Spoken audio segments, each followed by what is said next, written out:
आज हम लोग इलेक्ट्रॉनिक विन्यास के बारे में पढ़ने वाले हैं। कक्षा 11 में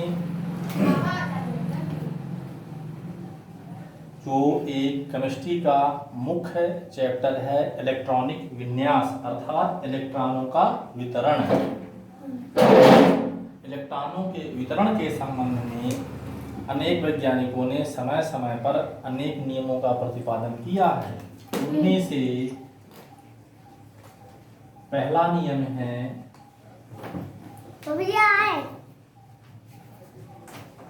आफबा प्रिंसिपल।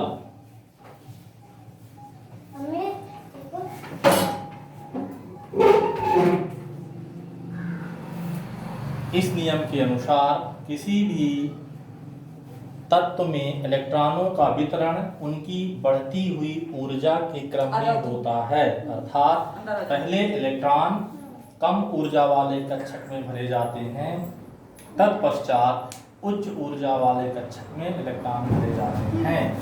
इसे बिल्डिंग अप अर्थात बढ़ती हुई ऊर्जा का क्रम कहा जाता है। अब इनको व्यवस्थित करने के लिए हमें यह भी जानना होगा कि किन कक्षकों की ऊर्जा कम होती है और किन कक्षकों की ऊर्जा अधिक होती है। इस आधार पर पहले कम ऊर्जा वाले कक्षकों में इलेक्ट्रॉन भरे जाएंगे, तत्पश्चात अधिक ऊर्जा वाले कक्षकों में इलेक्ट्रॉन भरे जाएंगे। तो हम देखते हैं कि इन विभिन्न कक्षकों की बढ़ती हुई ऊर्जा का क्रम क्या होता है। तो इसके लिए हम एक आपको बहुत सरल सा सूत्र बताएंगे। ये जो चार कक्षक हैं S, P, D और F, S orbital, P orbital, D orbital और F ऑर्बिटल, इन्हें उपकोष भी कहा जाता है। तो इनमें से इनका जो क्रम है वो यही है। S पहला ऑर्बिटल कहलाता है, P दूसरा ऑर्बिटल, D तीसरा ऑर्बिटल और F चौथा ऑर्बिटल, और इनकी यही ऊर्जा का बढ़ता हुआ क्रम है। इनको विभिन्न कक्षकों में क्रम से रखने का एक बड़ा सरल तरीका आप लोग सीखेंगे आज। S S PS PS DPS DPS F DPS F DPS। इस तरह से ये सीक्वेंस यदि हम याद कर लेते हैं तो बड़ा इजी हो जाएगा। SS PS PS DPS DPS FDPS और FDPS नोट करें सभी। इसके पश्चात इनमें हम अंकों को रखेंगे कि कौन किस क्रम में आएगा। तो सबसे पहले जो S है इसको हम काउंट कर लेते हैं 1 2 3 4 5 6 7 8। इसके पश्चात P है तो सेकंड नंबर में तो बस सेकंड से चले करेंगे 2 3 4 5 6 7। देन D कहाँ से स्टार्ट है 3 से 3 4 5 6। देन F 4 से स्टार्ट है 4 5 मान रहा। अब इनको आप देखोगे कि ये क्रम से लिख दिए गए हैं, इसी क्रम से इनको पढ़ना है। 1S 2S 2P 3S 3P 4S 3D 4P 5S 4D 5P 6S 4F 5D 6P 7S 5F 6D 7P और 8S।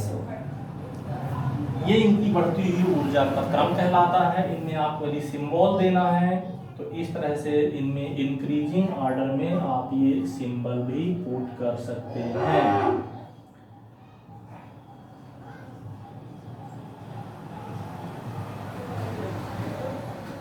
इस तरह से इनमें इलेक्ट्रॉनों की संख्या भी हमको मालूम है। s में 2 ऑर्बिटल 2 इलेक्ट्रॉन्स, p में 6 इलेक्ट्रॉन्स, d में 10 इलेक्ट्रॉन्स और f में 14। ये मैक्सिमम कैपेसिटी कहलाती है।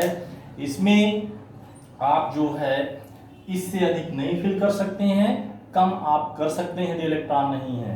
लेकिन यदि पहले वाला ऑर्बिटल वैकेंट रह जाता है और आगे आप इलेक्ट्रॉन फिल कर देते हो तो ये गलत कहलाएगा।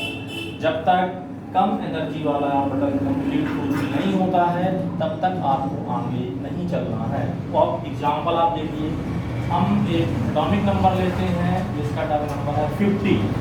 अब हमको नहीं मालूम है कि कौन सा एलिमेंट है। यदि मालूम है तो अच्छा है, और नहीं मालूम है तो पहले हमारी 50 बिना एलिमेंट के रहेगी। वैसे ये 50 SP एंटीमनी SN इन कहलाता है। अब ये अपने से अभी नहीं याद हुआ है 1s 2s 2p 3s 3p 4s 5p। तो हम क्या करेंगे, जो रूल हमने याद किया है क्या है, SAS PS PS DPS DPS इतना देखते हैं। यदि कंप्लीट नहीं होता तो आगे क्या बना लेंगे अपन, FDPS। फिर इलेक्ट्रॉन भर दो आप या काउंट कर दो, दोनों चल जाएगा। 1 2 3 4 5 6 और 7। फिर P में 2 3 4 5 6। फिर D में 3 4 और 5। फिर F में 4। पूरा हो गया। अपने पास 50 इलेक्ट्रॉन्स है। 2 2 4 6 4 10 2 12 6 18 2 20 10 30 6 36 37 38 और 10 48 और ये 2 50। इस तरह से यहाँ से फिनिश। इस तरह आपने इलेक्ट्रॉनिक विन्यास करना सीखने वाला सरल तरीका है। SAS PS PS FDPS DPF DPS FDPS and FDPS। इस तरह से आप अरेंज करके पहले काउंट कर दीजिए, टोटल नंबर ऑफ इलेक्ट्रॉन मार देंगे। तो अब आप आगे पीरियोडिक टेबल से 10 एलिमेंट को ढूंढिए और उनका इलेक्ट्रॉनिक कॉन्फ़िगरेशन सेल्फ है आप निकालेंगे। थैंक्स।